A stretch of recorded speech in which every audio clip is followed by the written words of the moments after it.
옳지 않은 것은 자 20년을 타인의 부동산을 점유했다는 이유로 취득시효하려면 취득시효했다는 이유로 소유권을 가지려면 반드시 뭘 해야 되냐면 등기를 해야 돼요. 예외가 없어요. 5번 미등기 부동산의 경우 점유자가 취득시효 기간의 완성만으로 등기 없이 소유권을 취득한다. X죠. 미등기 부동산이라면 보존 등기라고 취득시효를 원인으로 이전 등기를 해야 비로소 뭘 갖는 거죠? 소유권을 갖는 거죠. 답은 5번입니다. 그 다음에 주의하실 점은 등기하면 언제부터 소유자가 돼요? 점유를 개시한 때부터 소유자가 되니까 2번 취득시효 완성으로 인한 소유권 취득 효력은 점유를 개시한 때에 소급한다. 5 맞는 질문이고요. 또 요 등기 총부의 상대방은 취득시효가 완성될 당시 소유자죠.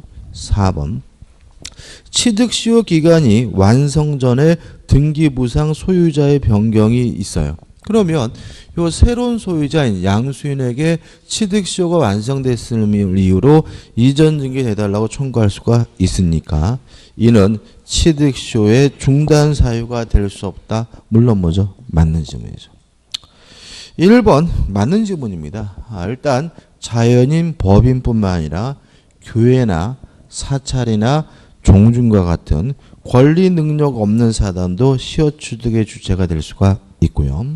주의할 점이 3번이죠. 3번 읽어보면 토지에 대한 취득시효가 완성된 후 그러면 누가 소유자냐면 등기 명의자가 소유자예요.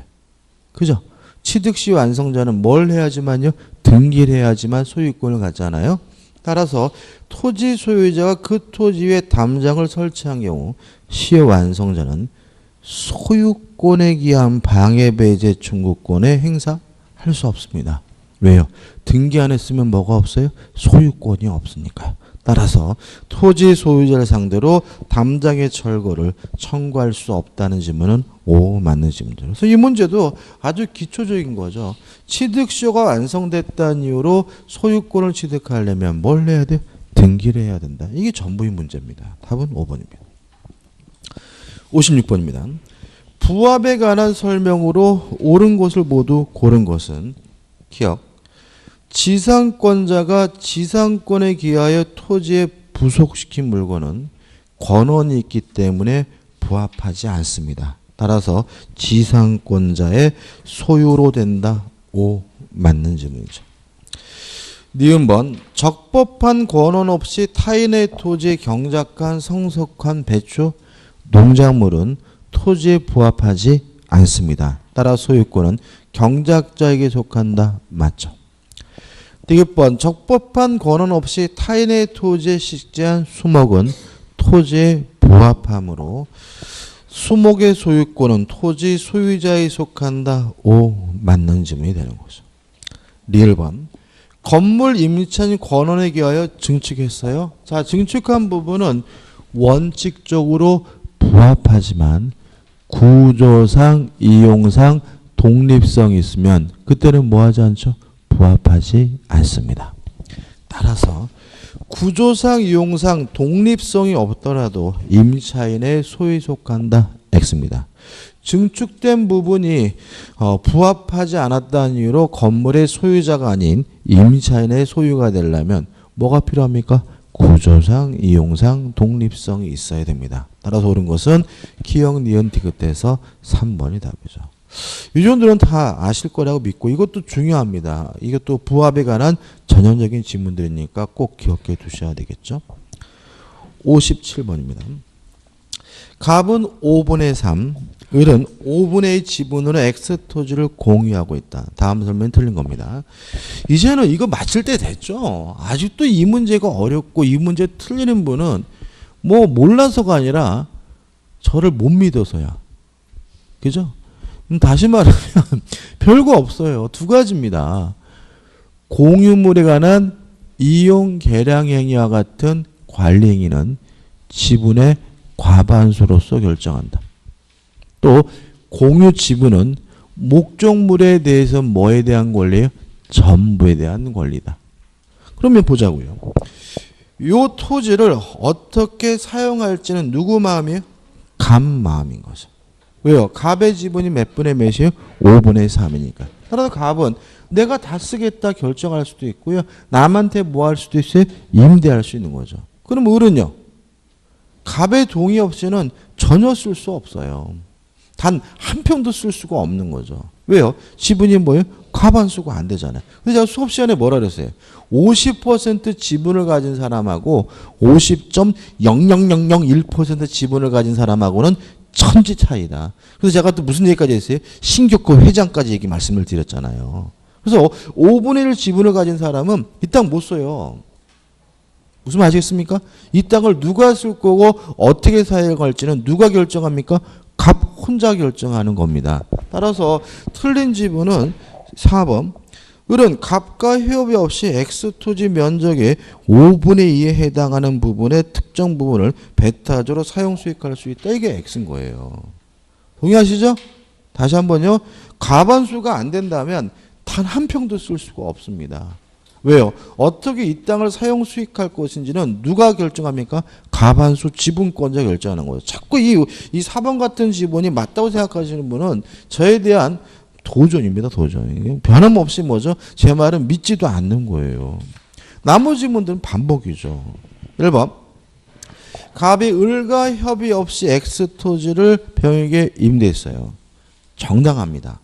따라서 병은 정당한 임차인이기 때문에 을은 병에게 인도를 청구할 수가 없고요. 3번. 병은 정당한 임대인이기 때문에 을은 병에게 부당이득 반환을 청구할 수도 없습니다. 그래서 제가 뭐라 했어요? 요 적법한 임차인에게 다른 공유자는 아무것도 청구하지 못한다라고 강조를 했죠. 3번. 을의 갑과 협의 없이 X토를 병에게 임대했어요. 부당합니다. 왜? 을의 지분은 뭐죠? 5분의 2니까요. 따라서 요 병은 적법한 임차인이 아닙니다. 따라서 갑은 병에게 X토지 인도를 청구할 수 있다. 맞는 지문인 거죠. 5번. 갑이 X토지 전부를 을의 동의 없이 매도했어요. 좀 얘기가 달라졌죠. 자, 매도 처분하는 것은 공유자 전원의 동의가 필요하죠. 그죠? 처분 변경은 뭐죠? 전원의 동의. 따라서 갑은 단독으로 요 부동산을 토지를 뭐 할 수 없어요? 매도할 수는 없어요. 다만 유의하실 것은 이전 등기해 줬을 때 그 등기가 전체가 다 무효냐 요 문제에 대해서 우리 판례는 매수인 명의로 소유권 이전 등기를 마친 경우 갑의 지분 범위 내에서 등기는 유효하다는 것이 우리 판례 입장입니다. 왜냐하면 갑의 지분 범위 내에서는 뭐죠? 실체적 권리관계에 부합하니까요. 마찬가지로 만약에 을이 혼자서 팔아먹었어요. 을이. 그러면 이것도 을의 지분 범위 내에서는 등기가 뭐한 거예요? 유효한 것임을 주의하시기 바랍니다. 또 58번도 비슷해요. 58번 볼게요. 답은 4번이고 57번은 58번. 다음 설명지 옳은 건데 58번 5번을 볼게요. 5번. 공유자 중 1인이 다른 공유자의 동의 없이 그 공유 토지의 특정 부분을 매도하여 자, 특정 부분이든 전부든 매도하려면 뭐죠? 전원의 동의가 필요하니까 타인 명의로 소유권 이전 등기를 마친 경우 그 매도 부분 토지에 관한 소유권 이전 등기는 처분 공유자의 공유 지분 범위 내에선 유효한 등기이다. 맞는 지문이 되는 거죠. 동의하시죠? 그래서 이 57번과 58번을 결합해서 꼭 기억해 두셔야 돼요. 아마 이것도 반드시 출제될 겁니다. 답은 58번 답은 뭐죠? 5번인 거죠. 자, 1번부터 볼게요. 1번. 관습법상 물권은 우리 판례가 세 가지를 인정합니다. 첫째, 분묘 기지권. 두 번째, 관습법상 법정지상권. 세 번째, 동산의 양도담보. 요 세 가지 외에는 관습법상 물권을 인정하지 않아요. 요 세 가지 관습법상 물권도 꼭 기억해 두셔야 돼요. 따라서 1번. 미등기 무허가 건물의 양수인은 소유권에 준하는 관습상의 물권을 취득한다. X다. 왜냐하면 관습상의 물권으로서 우리 판례는 다시 한번요. 분묘기지권, 관습법상 법정지상권, 동산의 양도담보 세 가지만 인정하기 때문에 그렇습니다. 2번 등기가 불법으로 말소가 되더라도 물권이 뭐 되진 않아요? 소멸되진 않고요. 3번 소유권 이전 등기 원인으로 주장된 계약서가 진정하지 않은 것으로 증명됐어요. 반증이 있는 거죠. 반증이 있으면 뭐가 돼요? 추정이 깨집니다. 따라서 그 등기의 적법 추정은 복멸되지 않는다, 깨지지 않는다, X가 되는 거죠. 4번 지하 또는 지상의 공간은 상하의 범위를 정하여 건물, 기타 공작물을 소유하기 위한 구분지상권의 목적으로 할 수 없다가 아니라 있다가 되겠죠. 그죠? 설명드릴 게 없습니다. 59번입니다. 지상권에 관한 설명으로 틀린 것은 자, 지상권은 토지 사용권입니다. 지상권은 뭐죠? 토지 사용권. 1번. 지상권 설정 계약 당시 건물 기타 공작물이 없더라도 지상권은 유효하게 성립할 수 있다 옵니다. 왜요? 지상권은 토지 사용권이니까. 2번 지상권은 자유롭게 양도할 수 있고 임대할 수 있고 담보 설정할 수 있으니까 2번도 뭐죠? 맞는 질문이고 3번 구분지상권에 관한 개념입니다. 5번부터 볼게요. 5번 지상권의 소멸 시 지상권 설정자가 상당한 가액을 제공하여 공작물 등의 매수를 청구한대. 자, 이러한 지상물 매수 청구권은 형성권입니다.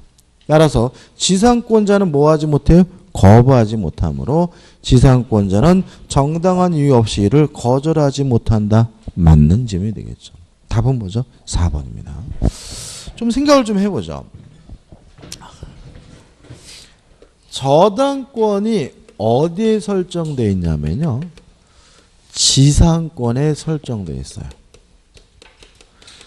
자, 이런 상태라면 지상권이 소멸하면 저당권도 소멸하겠죠. 따라서 지상권을 함부로 소멸시키는 행위를 못해요. 뭐 지상권 포기한다. 이런 건 안 되는 거죠. 근데 문제는 이 지상권자가 2년분의 치료를 지급하지 않았다는 이유로 소멸 청구하는 것은 가능하고요. 2년분의 치료를 지급하지 않았다는 이유로 소멸 청구하고자 할 때는 저당권자로부터 뭘 받을 필요는 없냐면 동의 같은 거 받을 필요는 없어요. 근데 문제는 자, 2년치 치료를 지급하지 않았다는 이유로 소멸 청구하면 지상권이 뭐하게 돼요? 소멸되고 지상권이 소멸하면 누구도 소멸돼요?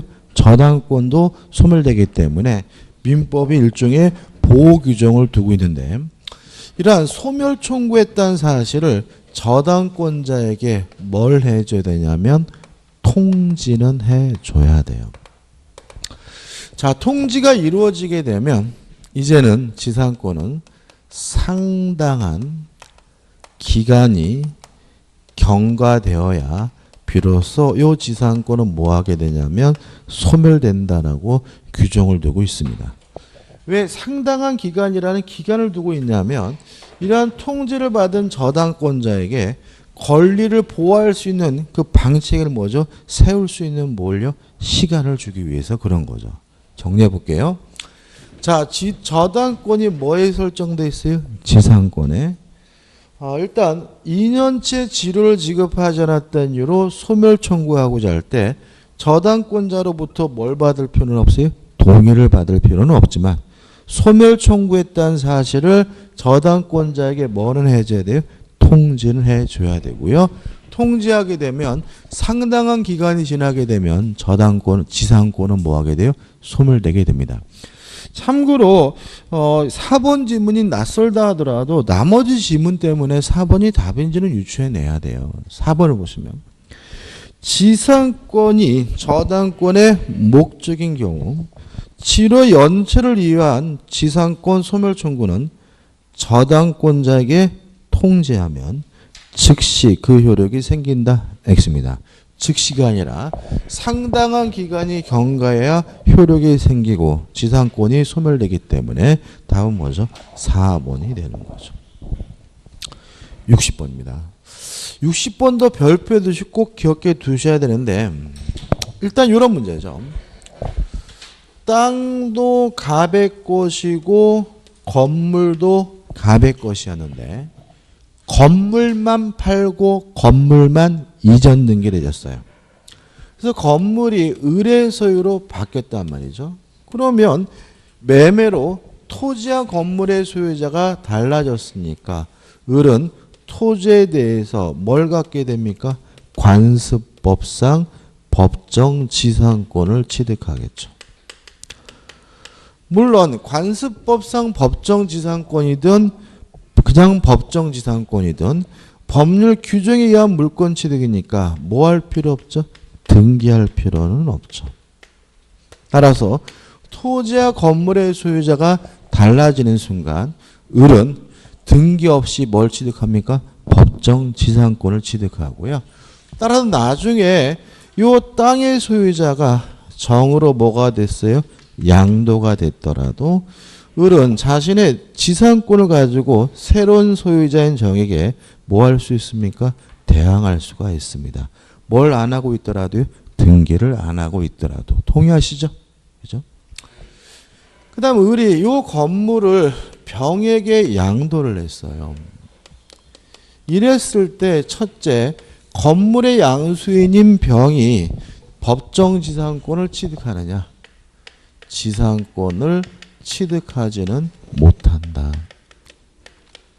왜냐하면 을이 법정 지상권을 취득할 때는 등기할 필요가 없지만 자기가 가지고 있는 지상권을 넘겨주려면 그때는 뭘 해야 돼요? 등기를 해야 되기 때문에 건물의 양수인 병은 일단 지상권을 뭐하지 못해요? 취득하지는 못해요. 그러면 건물을 철거해 줘야 되느냐? 건물을 철거해 줄 필요는 없다. 왜냐하면 병이 지상권을 취득하지 못할 뿐이지 여전히 건물의 양도인인 을이 지상권을 계속해서 뭐하고 있는 상태냐면 보유하고 있는 상태고요.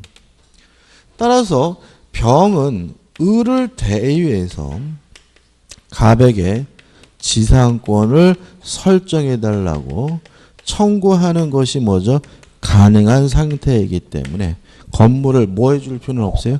철거해 줄 필요는 없다. 다만 유의하실 것은 세 번째, 토지에 대한 사용이익은 부당이득으로서 뭘 해줘야 되냐면 반환을 해줘야 된다. 까지고요. 시험에 나올 것은 많은 부분이니까 확실하게 내 것으로 정리를 하셔야 돼요. 그럼 보자. 1번. 을은 간습상의 법정지상권을 등기 없이 취득한다. 다시 말하면 을이 관습법상 법정지상권을 취득하고자 할 때 뭐 할 필요 없죠? 등기할 필요가 없죠. 2번. 갑은 병에게 토지의 사용에 대한 부당이득 반환 청구를 할 수 있다. 병은 지상권이 없기 때문에 권한이 없기 때문에 사용이익은 부당이득으로서 뭐죠? 반환을 해줘야 됩니다. 3번. 갑이 정에게 토지를 양도한 경우 을은 정에게 간습상의 법정지상권을 주장할 수 없다. X다. 등기할 필요가 없고 정에게 뭐 할 수 있어요? 대항할 수가 있습니다. 3번이 답이죠. 4번. 갑의 병에 대한 건물 철거 및 토지 인도 청구는 신의 성실의 원칙상 허용될 수 없다. 맞죠? 다시 말하면 건물을 철거해 줄 필요가 없는데 우리 지문은 신호치기라 나와 있지만 정확하게 이유까지 아직도 을이 뭘 가지고 있어요? 지상권을 가지고 있는 거고요. 병은 을을 대위해서 지상권 설정 청구가 가능한 상태이기 때문에 건물을 뭐 해줄 필요 없어요? 철거해 줄 필요가 없는 거죠. 그 5번인데 5번은 좀 내용이 좀 달라요. 자, 한번 생각해 보죠. 땅이 갑의 것이고 건물이 을의 것이고요. 을이 토지에 대해서 지상권이 있는 상태에서 이 건물에 대한 전세권이 설정이 됐어요. 요 건물에다만 저당권이 설정이 됐어요. 그러면 요 건물에 설정된 전세권 저당권 효력이 어디에도 미칩니까? 저당권에도 미친다. 따라서 경매가 이루어지면 경락인은 건물의 소유자뿐만 아니라 지상권도 자동으로 뭐하게 돼요? 취득하게 된다. 기억나시죠? 그죠? 이것도 중요합니다. 그죠? 따라서 5번. 만약 병이 경매에 의하여 건물의 소유권을 취득한 경우라면 특별한 사정이 없는 한 병은 등기 없이도 간습상의 법정 지상권을 취득한다는 지문은 맞는 지문이죠. 왜냐하면 경매 원인인 전세권 저당권의 효력이 어디에도 미쳐요? 지상권에도 미치기 때문에 이런 결론이 나오니까 잊지 마시기 바라고요. 요 문제도 별표 두시고 확실하게 뭐죠? 내 것으로 만들어야 돼. 이런 건 어려운 문제가 아니고요. 당연히 나올 만한 문제인 겁니다. 61번이죠. 설명드릴 게 없죠. 이제 지역권은. 지역권에 관한 설명으로 옳지 않은 것은 1번 승역지는 토지의 일부라도 상관이 없고요. 2번 지역권의 불가분성이죠. 취득과 같은 긍정적인 것은 한 사람만 하면 되므로 2번 요역지가 공인 경우 요역지의 공유자 1인이 지역권을 취득하면 다른 공유자도 이를 취득한다는 지문은 O 맞는 지문이 되고요. 3번 부정성 수반성 때문에 지역권은 요역지와 분리하여 양도하지 못하고요. 4번 승역지 소유자는 지역권에 필요한 부분의 토지 소유권을 지역권자에게 위기함으로써 지역권의 행사를 위하여 계약상 부담하는 공작물을 맞죠, 그죠? 지역권 행사를 위해 계약상 부담하는 공작물을 수수한 의무를 명한할 수 있다, 맞죠, 그죠? 답은 5번입니다. 다른 특별한 사정이 없다면 토인지역권을 시효 취득한 자는 승역지 소유자가 입은 손해를 보상하지 않아도 된다. X에 손해를 보상해 줘야 돼요. 우리 판례요. 근데 이 5번과 같이 당연하게 보이는 지문도 꼭 기억해 두셔야 돼요. 이게 조금 문제가 있는데 왜 그러냐면 지역권도 무상의 원칙이거든요. 그러면 무상의 원칙이면 당연히 뭐예요? 손해 보상할 필요가 없다 이렇게 갈 수가 있어요. 근데 우리 판례는 지역권에 대해서 굉장히 부정적입니다. 그래서 지역권을 취득시했다면 토지 소유자에게 손해를 보상해 줘야 된다는 것이 판례 입장이니까 꼭 기억해 두시고 이것도 우리가 판례 특강할 때 설명드렸던 거죠. 62번입니다. 전세권에 관한 설명으로 옳지 않은 것은 1번 법정갱신은 법률 규정에 의한 갱신이므로 등기할 필요가 없죠. 등기하지 않아도 제3자에게 주장할 수가 있고요. 2번 전세권은 체당기간을 보장하지 않습니다. 따라서 존속기간의 약정이 없으면 언제든지 소멸 통과할 수 있고 소멸 통과가 이루어지게 되면 6개월이 지나면 전세권이 뭐하게 돼요? 소멸되게 되죠. 따라서 2번은 뭐죠? 맞죠. 근데 1년 미만으로 약정했다는 이유로 1년이 보장되는 것은 건물 전세권만 그런 거죠.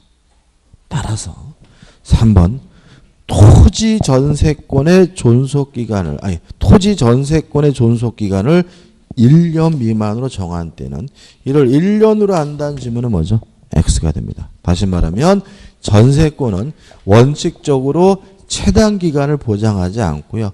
건물에 관한 전세권만 1년 미만으로 약정하면 1년을 보장해 줄 뿐입니다. 답은 3번이죠.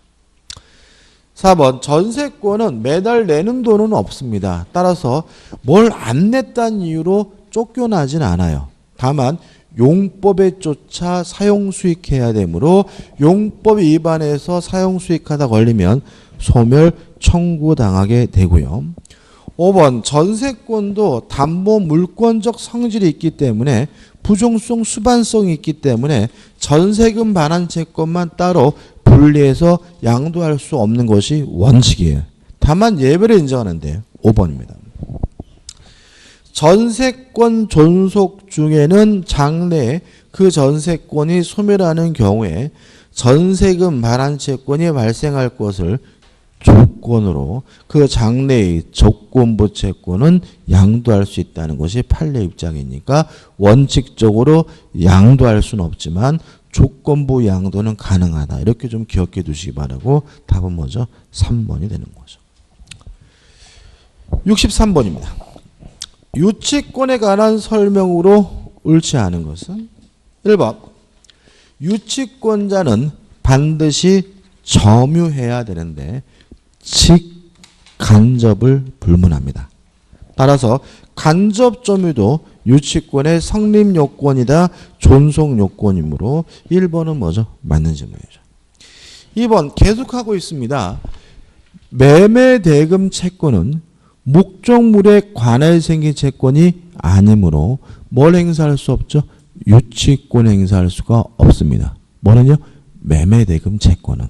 따라서 2번 건축자재 공급업자가 건물 신축공사 수급인과 체결한 자재 공급 계약은 매매 계약입니다. 동의하시나요? 철근 뭐 받고 주는 거예요? 돈 받고 주는 거잖아요. 매매 계약이고요. 따라 건축자재를 공급한 경우 자재 공급업자는 자재 대금을 이건 뭐예요? 매매 대금입니다. 피담보 채권으로 하여 건물에 대한 유치권을 행사할 수 없다는 질문은 맞는 질문이 되겠죠. 3번 경매가 되더라도 유치권은 원칙적으로 소멸되지 않습니다. 다 아시죠? 따라서 유치권에 기한 경매 절차가 정지된 상태에서 그 목적물에 대한 담보권 실행을 위한 경매가 진행되어 매각이 이루어지게 되면 그 유치권은 소멸한다는 질문은 뭐죠? X가 되고요. 답은 뭐죠? 3번이 됩니다. 4번 유치권자로부터 유치물을 유치하게 한 방법으로 유치물의 점유를 위탁받은 자. 누가 떠오르세요? 알바생이 떠오르나요? 경비 아저씨가 떠오르나요? 이 사람 누구죠? 점유보조자죠. 다시 말하면 점유보조자가 사실상 지배하고 있다면 여전히 유치권자는 뭐하고 있는 거예요? 점유하고 있는 것이므로 위탁받은 자는 특별한 사정이 없는 한 점유할 권리가 있음을 들어 소유자의 소유물 반환 청구를 거부할 수 있다. 오, 맞는 질문이죠. 그 다음에 5번 질문이 굉장히 중요하게 되는데 저번 주에도 비슷한 질문이 나왔어요. 그러니까 이게 최근에 계속 출제된다는 거거든요. 저번 주에 이렇게 했죠. 건물의 공사대금이면 건물을 유치해야지 토지를 유치할 수는 없다. 기억나시죠? 그죠? 마찬가지예요. 건물의 공사대금이면 건물을 유치해야 됩니다. 근데 건물이 없어요. 그러면 유치권 자체가 성립되지 않습니다. 5번 건물 신축 공사를 두고 받은 수급인은 사회통념상 독립한 건물이 되지 못한 정착물을 토지에 설치한 상태예요. 그럼 아직 뭐가 없습니까? 건물이 없습니다. 건물이 없다는 이유로 토지를 유치할 수도 없고요. 건물이 없기 때문에 이 정착물에 대해서도 유치권을 행사할 수가 없습니다. 따라서 공사가 중단된 경우 위 정착물에 대하여 유치권을 행사할 수 없다는 질문은 맞는 질문이 되는 거죠. 다시 한번요. 건물의 공사대금이면 뭐에 대해서요? 건물에 대해서 유치권 행사해야 되고 토지에 대해서는 유치권 행사할 수가 없고요. 건물이 없다면 유치권은 성립될 수가 없다는 거 주의하시기 바라고 출제 가능성이 대단히 높은 판례입니다. 64번입니다. 저당권 침해죠? 한번 좀 생각을 해볼까요? 자, 저당권에 침해가 있어요. 근데 이러한 침해가 만약에 저당권 설정자나 또는 채무자의 고의나 과실로 인한 것이라면 일단 저당권자는 담보가 부족하다는 이유로 담보물 보충을 청구할 수가 있고요. 또 채무자의 고의 과실로 인한 것이라면 기한에 이익이 상실됐다는 이유로 지금 당장 돈을 갚아라 즉시 면제를 청구할 수가 있습니다. 주의할 점이 두 가지인데요. 첫째, 이러한 침해를 원인으로 보충을 청구하거나 기한의 이익이 상실됐다는 이유로 즉시 면제를 청구하려면 저당권 설정자 또는 채무자에게 뭐가 있어야 돼? 고의나 과실이 있어야 된다. 기억나시죠? 그죠? 두 번째, 담보물 보충을 청구하고 나서는 더 이상 즉시 면제를 청구할 수는 없다. 그죠? 그럼 보자고요. 1번. 저당 목적물을 제3자가 침해한 경우 저당권자는 저당권에 의한 반환, 방해제거, 방해예방을 청구할 수 있다. X. 왜요? 저당권자는 뭐가 없습니까? 반환 청구권이 없으니까요. 2번. 저당 목적물이 제3자의 과실로 멸실한 경우 저당권자는 담보물 보충이나 원상 회복 청구 중 선택과 행사할 수 있다. X예요. 담보물 보충을 청구하려면 누구에게 고의 과실이 있어야 돼요? 저당권 설정자나 채무자의 뭐죠? 고의 과실이 있어야 됩니다. 제3자가 침해했다는 말은 저당권 설정자에게 뭐가 없다는 얘기예요? 고의 과실이 없다는 얘기니까 담보물 보충을 청구할 수가 없습니다. 3번. 저당권이 설정된 토지 소유 그 위에 건물을 신축했어요. 자, 건물을 신축하면 담보 가치가 감소되겠죠? 저당권 침해입니다. 따라서 저당권자는 교환 가치 실현이 방해될 염려가 있는 때에도 공사의 중지를 청구할 수 없다는 지문은 뭐죠? X입니다. 5번 볼게요.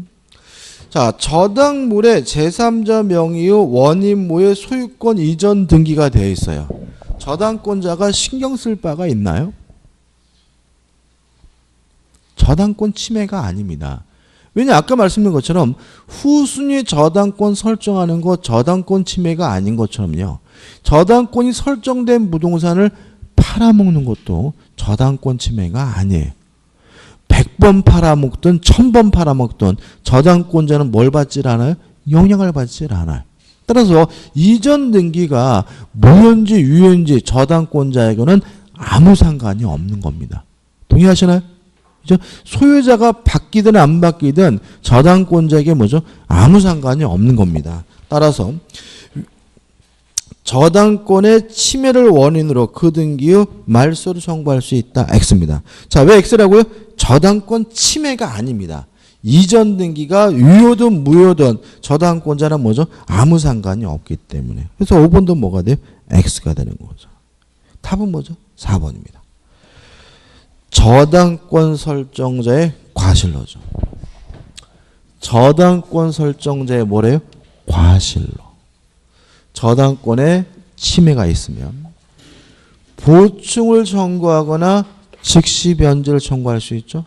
다시 말하면 보충을 청구하면 더 이상 즉시 면제를 청구할 수는 없으니까 결국은 저당권자는 둘 중에 하나를 선택해서 행사하게 된다는 의미이므로 저당권 설정자의 과실로 저당 목적물이 멸실하면 채무자는 기한의 이익을 상실하고 저당권자는 담보물 보충 청구나 즉시 면제 청구 중 선택하여 행사할 수 있다는 지문은 맞는 지문이 되고 답은 뭐죠? 4번이 되는 거죠. 65번입니다. 근저당권에 관한 설명으로 틀린 것은 1번과 2번은 기본적인 거지만 중요하죠. 자, 채권 채무액의 1번 뭐는 포함하지 않습니까? 실행비용은 포함하지 않는다. 왜요? 실행비용은 누가 받아갈 돈이에요? 채권자가 받을 돈이 아니라 법원이 받아갈 돈이기 때문에 답은 1번이고요.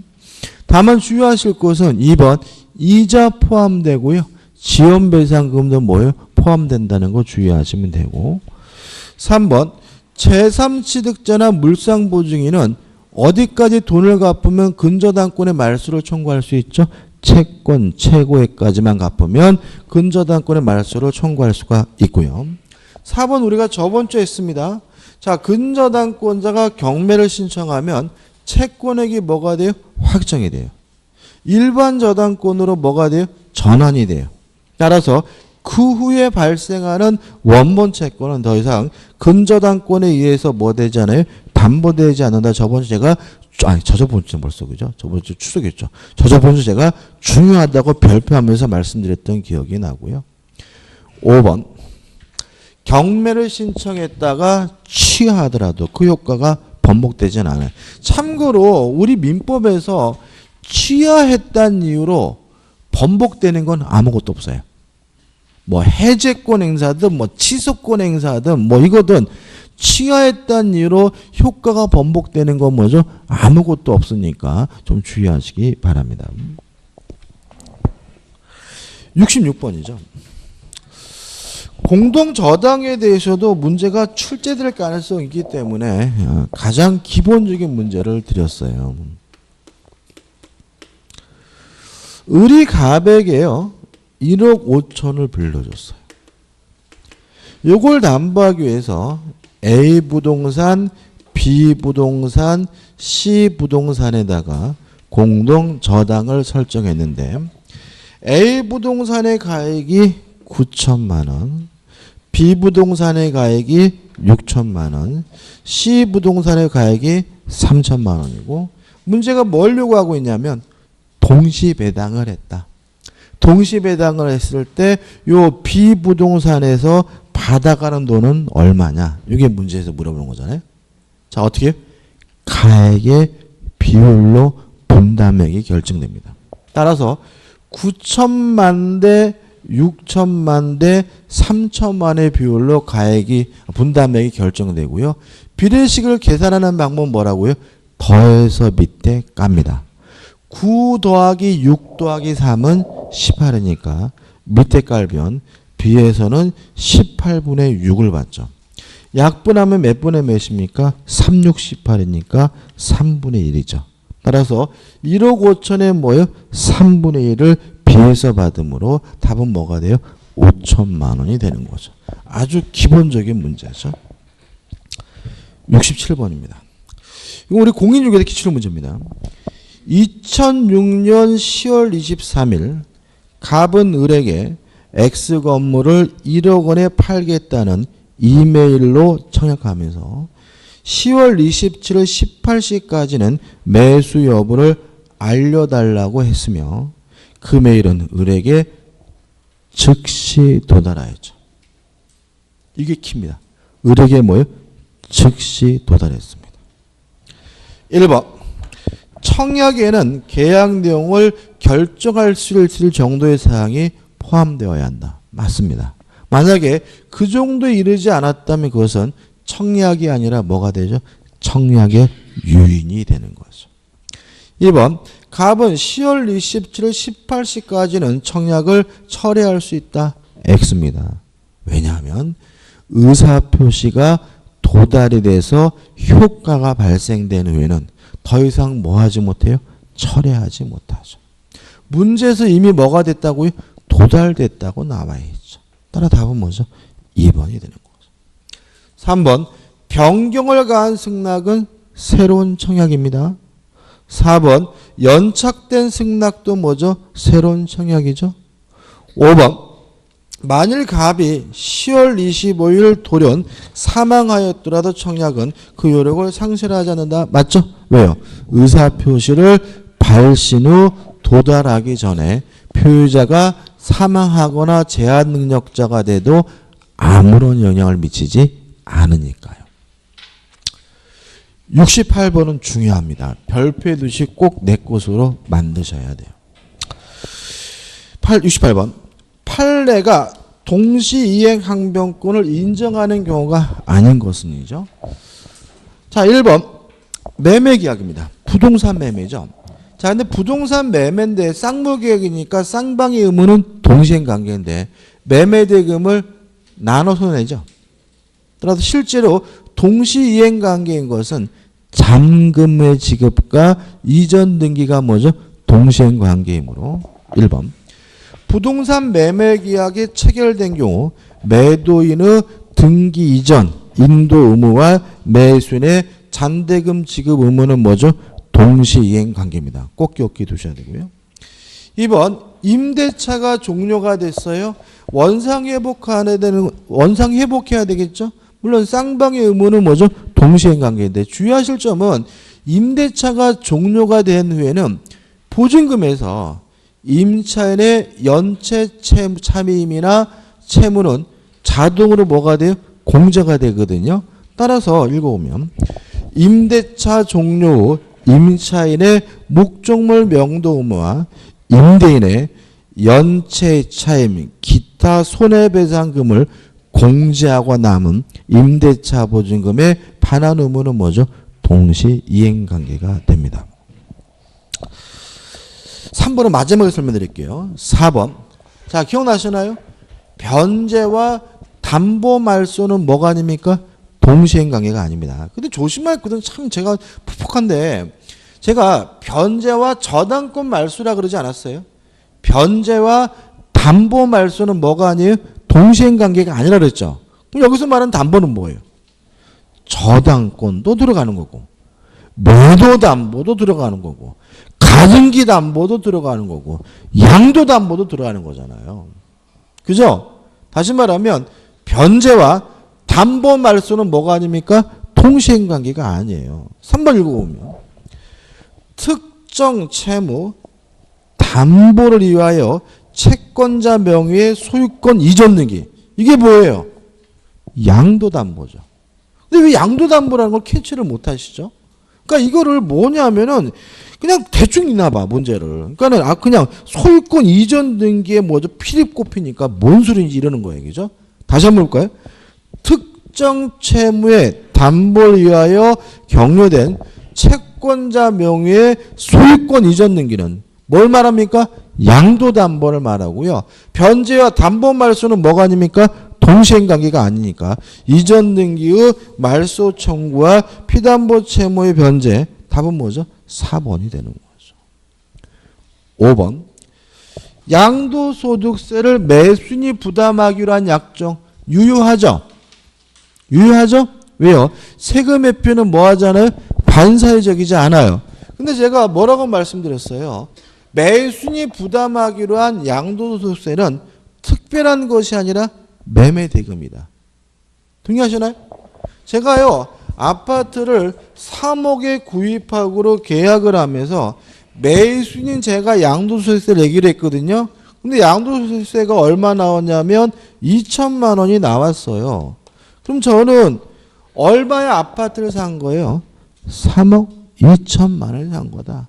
따라서 매수인이 부담하기 위한 이 양도소득세는 특별한 것이 아니라 뭐에 불과한 거예요? 매매 대금에 불과한 거죠. 물론 매매 대금은 뭐예요? 동시행관계죠. 따라서 5번 양도소득세를 매수인이 부담하기로 하는 약정이 있는 경우 매수인의 양도소득세 납부 의무와 매도인의 소유권 이전 등기 의무는 뭐죠? 동시행관계다. 왜냐하면 매수인이 부담하기로 한 양도소득세는 특별한 게 아니라 뭐에 불과해요? 매매 대금에 불과한 것이니까. 이해되시죠? 실제로 이 문제는 대단히 중요한 문제가 제가 다시 한번 말씀드리고요. 그 다음에 이제 다시 3번입니다. 3번 보시면 채무이행 확보를 위하여 어음을 발행했어요.